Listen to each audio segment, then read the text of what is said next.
y sin embargo se mueven. Leopoldo García Colín, Teoría cinética de la materia. La ciencia para todos, Fondo de Cultura Económica. Física.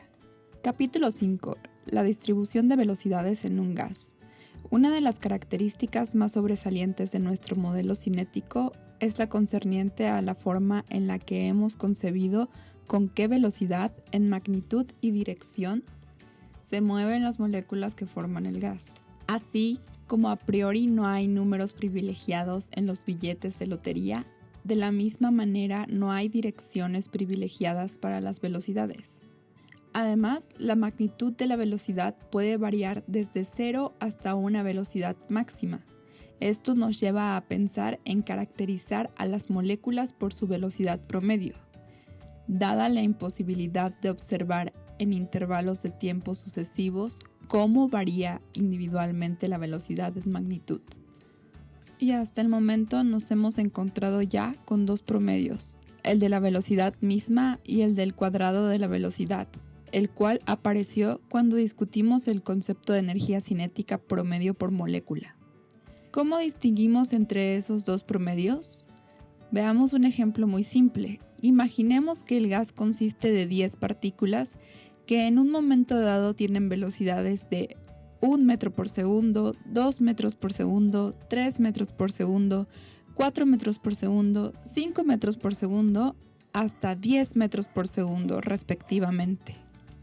La velocidad promedio de cada partícula la calculamos en la misma forma que sacamos nuestro promedio de calificaciones en un periodo escolar. Sumamos todos los valores y dividimos entre el número total de ellas. Entonces, la velocidad promedio es igual a la suma de 1 más 2 más 3 más 4 más 5 más 6 más 7 más 8 más 9 más 10 dividido entre 10, lo cual es igual a 55 entre 10.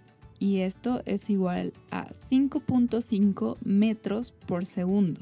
Por lo tanto, la velocidad promedio de cada molécula es de 5.5 metros por segundo en ese instante. Por un razonamiento análogo podemos calcular el promedio del cuadrado de la velocidad, que estará dado por el promedio de la velocidad al cuadrado es igual a la suma de 1 al cuadrado más 2 al cuadrado más 3 al cuadrado más 4 al cuadrado más 5 al cuadrado más 6 al cuadrado más 7 al cuadrado más 8 al cuadrado más 9 al cuadrado más 10 al cuadrado.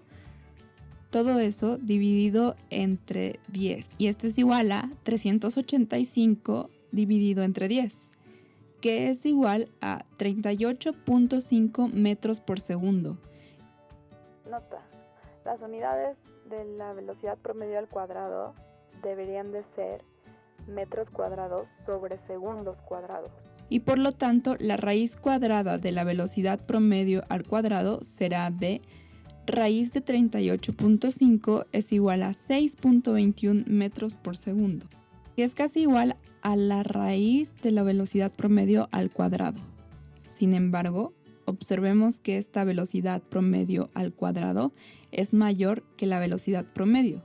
Y recordemos también que la raíz cuadrada de la velocidad promedio al cuadrado es la velocidad que en forma natural aparece asociada con la temperatura del gas. ¿Cómo se comparan la velocidad promedio y la raíz cuadrada del valor promedio del cuadrado de la velocidad?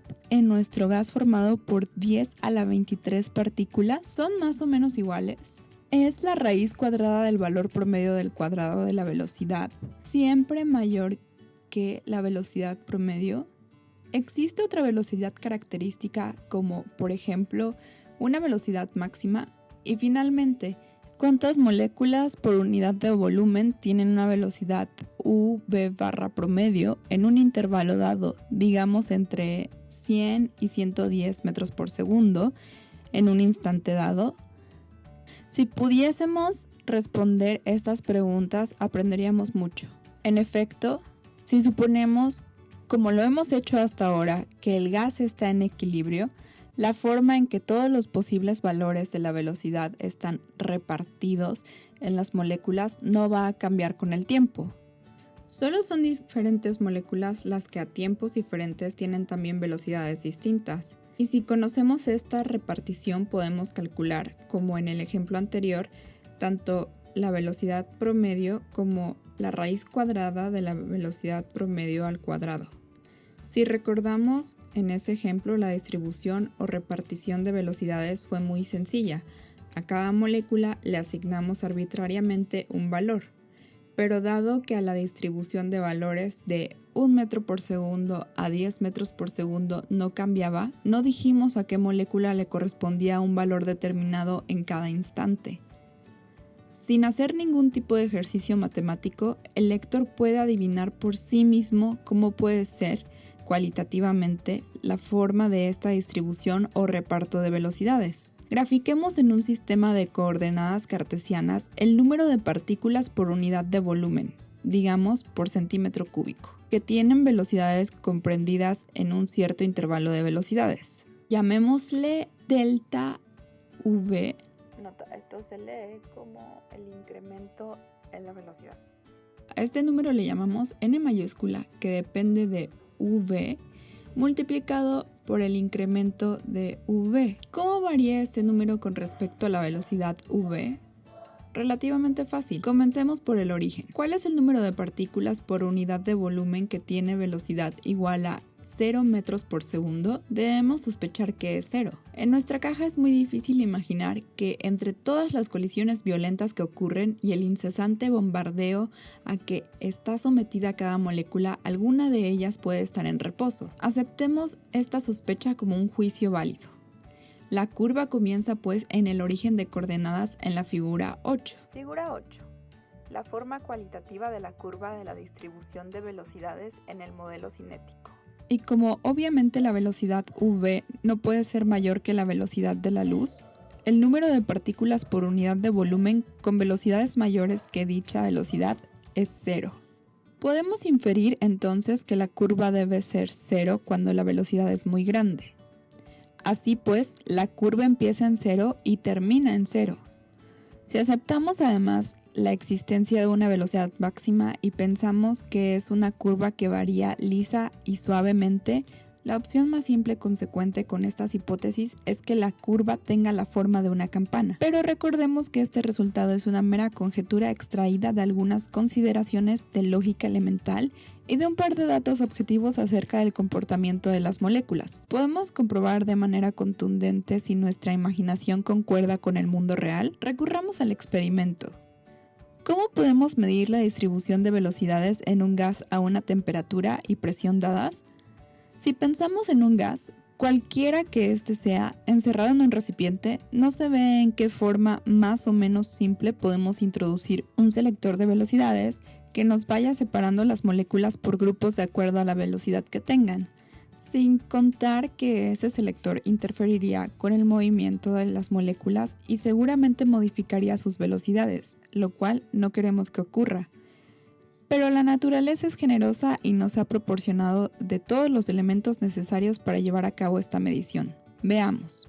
Lo primero que necesitamos es un conjunto de moléculas o átomos muy grande que tengan velocidades cuya magnitud y dirección estén distribuidos al azar. Es bien sabido que algunos metales como el talio, la plata, el litio y otros, al ser calentados a cierta temperatura, emiten átomos que tienen precisamente esa característica. Sus velocidades son arbitrarias. La emisión de estos átomos puede visualizarse como las ráfagas de una supermetralladora que disparase una ráfaga enorme de balas por segundo, cada bala poseyendo una velocidad, magnitud y dirección totalmente arbitraria. Esto es, la enésima bala tiene una velocidad que para nada depende de la que fue disparada antes que ella, ni influye en la que le sigue. Ahora bien, el problema es cómo seleccionamos balas distinguiéndolas por las velocidades que poseen. Este problema es relativamente fácil de resolver. Imagine el lector que de todas las moléculas o átomos que emiten nuestro metal, nos fijamos en aquellas que puedan salir por una rendija colocada a cierta distancia del metal emisor y que sirve de colimador. Este colimador permite el paso solamente a un grupo selecto de moléculas, cuya velocidad en magnitud es arbitraria, pero cuya dirección está determinada por la orientación que le demos a la rendija respecto del emisor. Para distinguir entre las partículas que pasan por el colimador, dado que las velocidades están distribuidas en magnitud, usamos un dispositivo muy ingenioso. Imaginemos una rueda dentada cuyas ranuras están uniformemente espaciadas a lo largo de la circunferencia de la rueda.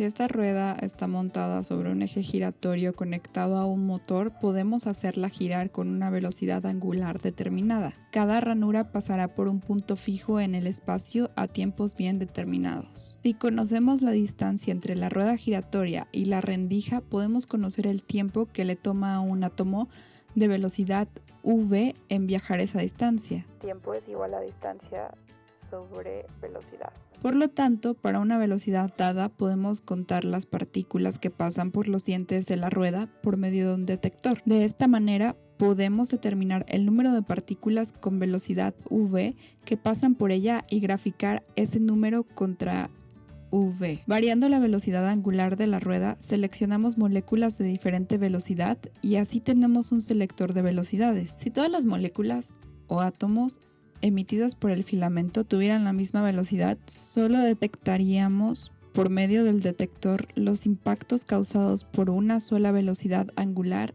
omega. Pero no ocurre así. Figura 9. Esquema del aparato usado por Miller y Koch para determinar la distribución de velocidades de Maxwell, tomado del artículo de R.C. Miller y P. Koch, Physical Review, volumen 99, página 1314, año 1955. Los datos experimentales obtenidos por el físico alemán Otto Stern en 1920 y subsecuentemente mejorados hasta alcanzar una gran precisión por Miller y Koch en 1955 se muestra en la figura 10. Figura 10. La línea sólida muestra la distribución teórica de velocidades calculada con la fórmula de Maxwell. Los círculos O y los triángulos delta son los puntos experimentales para átomos de talio que salen del horno a 870 Kelvin y a 944 Kelvin respectivamente. La abscisa se eligió en unidades adimensionales para que distribuciones de velocidades a diferentes temperaturas incidieran sobre la misma curva. Datos extraídos del artículo de R.C. Miller y de P. Koch, Physical Review, volumen 99, página 1314, año 1955. La ecuación de Maxwell-Boltzmann es n mayúscula, que depende de la velocidad v por el diferencial de la velocidad, es igual a 4pi n minúscula veces la masa sobre 2pi h tau, todo lo anterior, por la exponencial de menos mv cuadrada sobre 2h tau y todo lo anterior multiplicado por la velocidad al cuadrado por la diferencial de la velocidad. Nota: cuando hablamos de diferenciales es solamente un incremento infinitesimal, dígase un incremento muy pequeño de la cantidad de la que hablamos, en este caso de la velocidad. En ella se ve claramente que la distribución es una curva en forma de campana, tal y como lo habíamos sospechado. En efecto, la curva exhibe las características previstas e indica que el número de partículas con velocidad 0 es 0 y que al crecer la velocidad v, la curva también tiende a 0. Nuestra intuición ha sido gratamente corroborada y fue el gran físico escocés James Clerk Maxwell quien en 1860 dedujo la forma matemática de esta curva usando exclusivamente la hipótesis número 5 del modelo cinético que hemos introducido. Si recuerdan, esta hipótesis solo establece el carácter estrictamente probabilístico de la distribución de las velocidades de las partículas que forman el gas. Más tarde, esa misma ecuación fue obtenida por otro gran científico, el austriaco Ludwig Boltzmann, usando métodos más sofisticados. Boltzmann, conjuntamente con Maxwell, pueden considerarse como los dos grandes precursores de la teoría cinética moderna. Esta ecuación se conoce ahora como distribución de Maxwell-Boltzmann. Así llegamos a una feliz conclusión. Nuestro modelo cinético no solo conduce a resultados que son comprobables a posteriori con el experimento, sino que el postulado más importante en que está basado puede comprobarse directamente por los métodos arriba descritos. Como comentario final, debemos insistir en que la validez de este modelo está circunscrita a describir correctamente las propiedades termodinámicas de lo que llamamos un gas ideal. En la práctica, estos gases, que en realidad no existen, se encuentran representados en los gases monoatómicos a densidades bajas o bien por los mismos gases a temperaturas altas, temperaturas mayores que la temperatura del punto crítico del gas. A densidades altas, el modelo falla. En estas condiciones, la ley de distribución de velocidades de Maxwell-Boltzmann no es correcta y la teoría cinética de los gases debe corregirse esencialmente debido a que entre los átomos o moléculas que componen el gas existen fuerzas atractivas y repulsivas que no hemos tomado en cuenta aquí. Volveremos a este punto más adelante. Fin del capítulo 5.